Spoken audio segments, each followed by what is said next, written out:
Түркиядагы кыргыздардын ынтымагын арттырып, түрк боордоштору менен достук мамилени шарттаган дагы бир иш-чара Ак деңиз жээгинде өткөрүлдү. Бул программага катышуу үчүн Анкара, Истанбул шаарларынан да кыргыздар келишкен.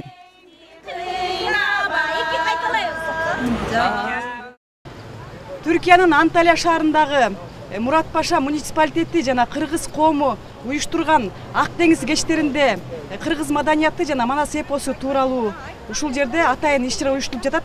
Бул программа ушунчалык мына өзүңүздөр көргөндөй боз үй тигилип, уюшкандыкта жана биримдикте даярдалды.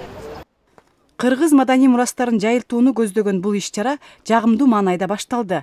Алгач Анталия шаарынын чогуу ортосу болгон Мурат Паша райондук мамлекеттик администрациясынын аймагында тигилген боз үйдө келген меймандар анын жасалгаларына күбө болуп, улуттук кийимдерди кийип даярданышты. Мындан сырткары кол өнөрчүлөрдүн кийизден жасалган буюмдары жана Түркиядагы кыргыз сүрөтчүлөр тарткан сүрөттөр көргөзмөгө коюлду. Кыргыз улуттук тамак аштары да келгендерге сунулуп жатты. Боз үй Түркия элчилигинен алынып келинген. Түрк улутундагы, түрк тилиндеги бардык инсандар үчүн бир өтө чоң майрам десек болот. Ушул Манас атабыздын туулушун, өсүшүн, ушул Манас эпосун даң салыш боюнча бир чоң дүйнөлүк масштабта иш-чаралар өткөрүлүп атат. Ушул иш-чаралардын негизинде биздин кыргыз элибиздин боз үйү тургузулду.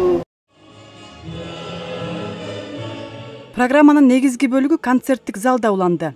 Башкы максат Манас эпосун түрк дүйнөсүнө таанытуу болгондуктан бул багытта атайын Манас университетинен келген доцент Алпаслан Ашык жана Анкара университетинин профессору Гүлзура Жумакунова эпос тууралуу түрк тилинде доклад даярдашкан.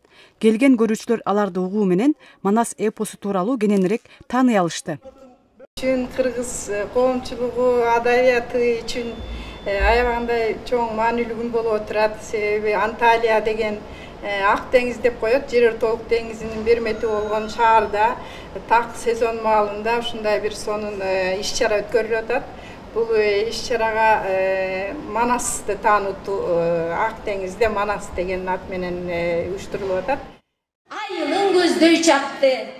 Таланттуу айымдар Манас эпосунан үзүндү көрсөтүштү. Манастын төрөлүшүн көз алдыңа тарткан театралдаштырылган сценканы чеберчиликте аткарышты. Муну аткаруу менен кыргыздын бешикке салуу жөрөлгөсүн да тааныта алышты. Өзүңүз коюп бериңиз. Түрк элдерине биздин бир туугандарыбыз дайыма эшиктер ачып, ушу Манасты дагы таанысын, биздин ким экенибизди үйрөнсүн, биздин үрп адатыбызды үйрөнсүн, каада салтын үйрөнсүн. Биз дагы күчтүү экенибизди, биримдиктүү, ынтымактуу экенибизди билдирели деп ушул иш-чараны уюштурдук. Абдан жакшы өтүп атат. Андан соң Кыргызстандан өнөрлөрүн тартуулоо үчүн келген аткаруучулар санат ырларынан ырдашты. Манасчылар Манас айтышты.